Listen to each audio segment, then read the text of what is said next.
Hi, I'm Rachel Myers. I'm the author of Curiosity Chronicles, and this is our first ever virtual tour of history.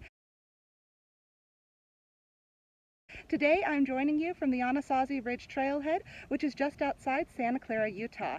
At the top of this trailhead, we're going to find the remains of an Ancestral Puebloan pit house, as well as petroglyphs that were created by the Ancestral Puebloans and the Ancestral Paiutes. So let's head up the trail and see what we find. First up, a bit of background on who the Ancestral Puebloans were.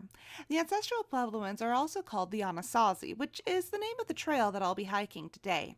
Anasazi is an exonym. It means it's a name that was given to the people by someone outside of the group. The name comes from the Navajo. The exact translation of the word Anasazi is still debated. It could mean ancient alien, that is basically foreigner, or it could be translated to mean ancient enemy. Because of the negative connotations the word Anasazi can take on, the modern descendants of the Ancestral Puebloans prefer the use of the term Ancestral Puebloan over the term Anasazi. If you take a look at this map here, it shows you the major cultural area of the Ancestral Puebloans. The sites marked with black dots are major archaeological sites for their culture. The Ancestral Puebloans lived mainly around the Four Corners area of the American Southwest. Today we are on the very edge of the Ancestral Puebloan culture area over here in the southwestern corner of Utah. The Ancestral Puebloans have been living in the American Southwest for thousands of years. The exact emergence of their culture as a distinct culture is still up for debate among archaeologists. The particular site we'll be visiting today was first settled around 500 CE or AD, and the site was later abandoned in the 10th to 12th centuries as drought hit the area. So this is what it looks like as we're going up the trail to the pit home. And one thing that really struck me is how much greenery there is. The desert often has a reputation for being dead and not having a lot of plant life. We've had a particularly wet spring this year, and there are plants everywhere. This is also very near a river. So even though it's a desert, there is life here and there's a river nearby, which is how both the Ancestral Puebloans and the Ancestral Paiutes made this their home. As we went along, I couldn't help but take some videos of the beautiful plant life that we saw, because right now the desert is in full bloom.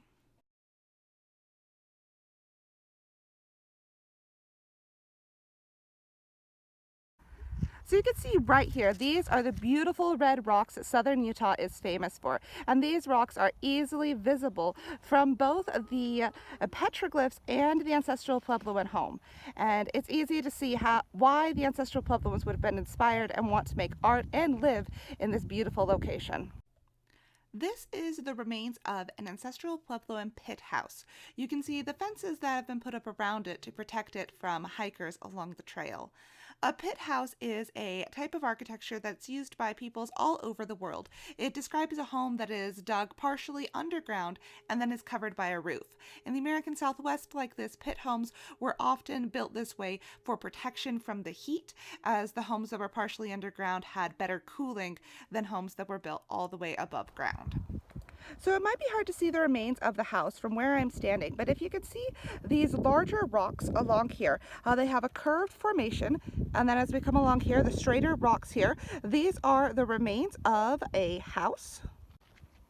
From this angle, it's a bit easier to see the shape of the remains of the building. About 10 feet away from the main house dwelling, we have another isolated building off by itself. It's a smaller circular shaped building. And if we turn this way and come just a few steps over here, you'll see that we're on the edge of a ridge. And over the edge of the ridge right now, you can see a horse trailer. And that horse trailer is on the other side of the Santa Clara River. So just on the edge of this ridge here is the Santa Clara River. And that is where the Ancestral Puebloans would have farmed. So their farms would have been down below the edge of this cliff, and their home would have been at the top of the cliff to protect it from flooding. And if you turn this way, you see this ridge up ahead. That is the location of the petroglyphs, which have a beautiful overlook of both the river and the red rocks that are out this direction. As we walked further along the trail, we came up to the petroglyphs. Petroglyphs are rock art that are etched directly into the rock. They are not painted, they are etched into the rock. And as we were walking around, we had to be very careful not to step on the petroglyphs because they were literally on the ground, on the sides of the cliff. They were everywhere around us. Now, these are some of my favorite petroglyphs that we saw. I love the handprints that are included, and there were even some footprints that we could see at some points. And I just love the universality of that style of art across the world.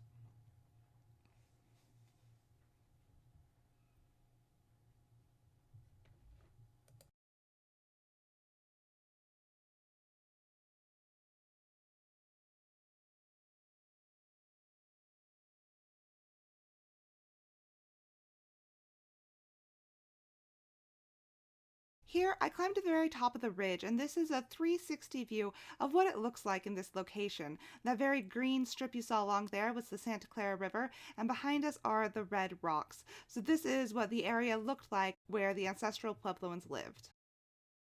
The Santa Clara River was hard to see from the top of the ridge, so this is what it looks like down at the bottom of the valley.